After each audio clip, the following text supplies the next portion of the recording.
गरीबी किसी भी देश के लिए एक ऐसा अभिशाप है जो उसकी उन्नति के मार्ग पर रुकावट पैदा करती है। भारत में 70% से ज्यादा लोग गरीबी की रेखा के नीचे हैं। हमने दिल्ली के कुछ झुग्गी झोपड़ियों का सर्वेक्षण किया और पाया कि सरकार वास्तव में गरीब लोगों के लिए कुछ भी नहीं कर रही। उनका इस्तेमाल सिर्फ वोट बैंक के लिए किया जाता है। मच्छर और गंदगी के बीच रहते हुए ये लोग पानी का एक केन 1 रुपए का लेते हैं। 1 रुपए की एक कैन। 1 रुपए में एक कैन भरते हैं। बताओ ये 5 कैन भी ले गया है तो 5 कैनों के 5 रुपए हो गए।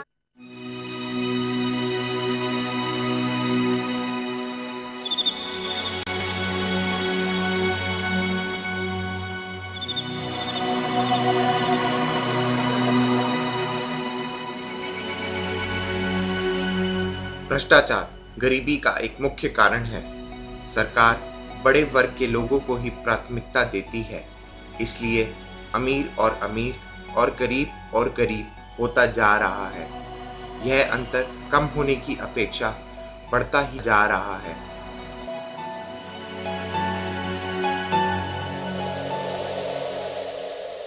काम किए थे वो पैसे हमें नहीं मिला। अच्छा। हाँ, जो हमें नौकरी में लगाया था। हाँ। मैं उसके पास गया। हाँ। उसको बोले कि भैया पैसे दिला दो। हाँ, तो पैसे लेने के लिए गए तो वो जो मालिक था वो बोला कि इन लोग मारने के लिए हमें आया। हाँ, और बोल रहे पैसे दे दिए। हाँ। तो हमने बोला मारेंगे क्यों, जो पैसे हम कमाए वो पैसे दे। अच्छा। हाँ, तो बोलता है कि अभी नहीं मिलेगा। अच्छा। 10 तारीख को आना। फिर हम 10 तारीख को गए, बोला 20 तारीख को आना। इसी तरह डेट बढ़ाते गया। फिर सोचे क्यों किराया खर्चा करें। न्याय और सुरक्षा की कमी गरीब वर्ग के लिए इस खाई को और बढ़ा रही है। ना कोर्ट कचहरी और ना पुलिस से उनको इंसाफ मिलता है। एक अपराधी को तो पुलिस सुरक्षा प्रदान करती है, मगर एक गरीब को नहीं। इसका बिहार तो हमारे साथ बहुत ही बुरा सर।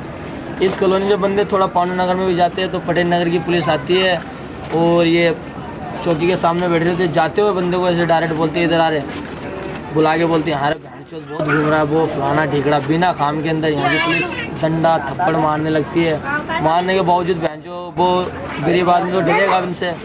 वो वर्दी के सामने खड़ी होगा, वो गरीब आदमी वर्दी के सामने खड़ी होगा। इनके सामने हो तो वो डंडा निकालते, चाहे वो हवलदार हो, चाहे पुलिस वाला हो, चाहे इंस्पेक्टर हो, चाहे MP हो, चाहे कुछ भी हो।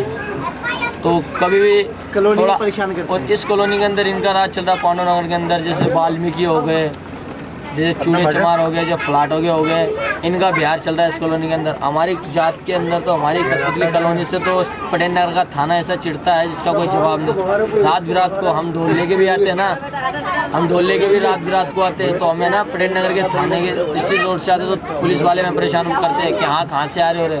तो ऐसे भी बोलते हैं ना कि सर हम कमा खा के आ रहे हैं, हमारे शादी बारातों में से आ रहे हैं। तो बोलते बहन चोदो शादी बारातों में से आ रहे हो, डंडा दिखाता, फिर वो डंडा दिखाता, गरीब आदमी भागता है वहाँ से।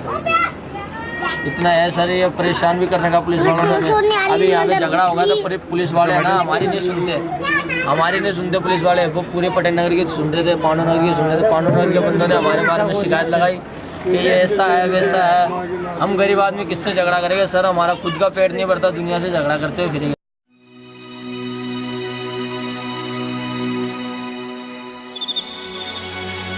गरीबों में शिक्षा का अभाव उन्नति की ओर अग्रसर न होने का एक मुख्य कारण है।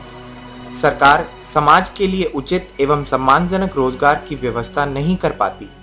सभी के भरण पोषण की संभव व्यवस्था नहीं हो पाती। परिणाम स्वरूप कुपोषण का शिकार जीवन और समाज तन मन से रोगी और अराजक हो जाता है।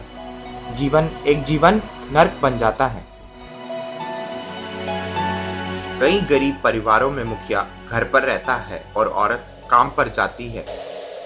कॉलोनी में बोलते हैं तो मैंने झगड़ा करते, वो करते, झूठा नाम लगाते हैं और केस किसी और का होता है। यहाँ से बंदे उठवा लेते हैं, कभी रात को 12 बजे, कभी 1 बजे, कभी 2 बजे।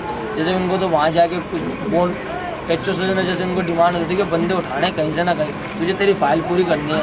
वो तो नाजायज़ों को भी घसीटे जाते हैं कि चल भाई तू भी चल अंदर, इसको भी पकड़ लेते। जैसे पांडु नगर में गुजर गए हम, तो पांडु नगर में नजर उनके सामने आ गए तो बिना खाने बुलाते इधर आ गए। क्या काम कर, जान के भी अनजान होने का क्या काम करता है, कहाँ रहता है, बोलते जी कॉलोनी के अंदर रहते हैं। कॉलोनी के अंदर तो रहता नहीं, मैंने जो पहली बार देखा चलन आगे 2-3 थप्पड़ ऊपर मारते, जैसे रिश्तेदारों को पता पड़ता वो एकदम से अचानक डर के भाग के आते कि कहीं मेरे बच्चों को मार ना डाले। तो जब नेता वोट मांगने आते हैं तब आप उनको ये परेशानी बताते हैं अपनी?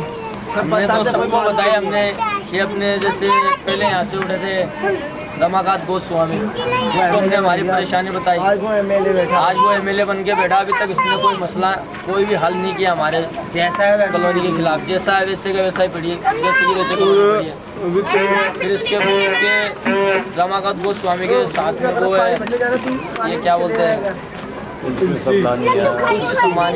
सपलानिया, ये परसों ना अपने बंदे को भेजा था मारने के चक्कर में, ये घोटिया वगैरह के चक्कर में कोई तुतमे में हो गए थे, तो उनके साथ में बंदे भेजे थे। तुलसी समानिया ने कट्टे उट्टे डाल के आए थे वो लड़के, उनके पास में मौजरे थी, छुरी थी, चाकुएँ थी।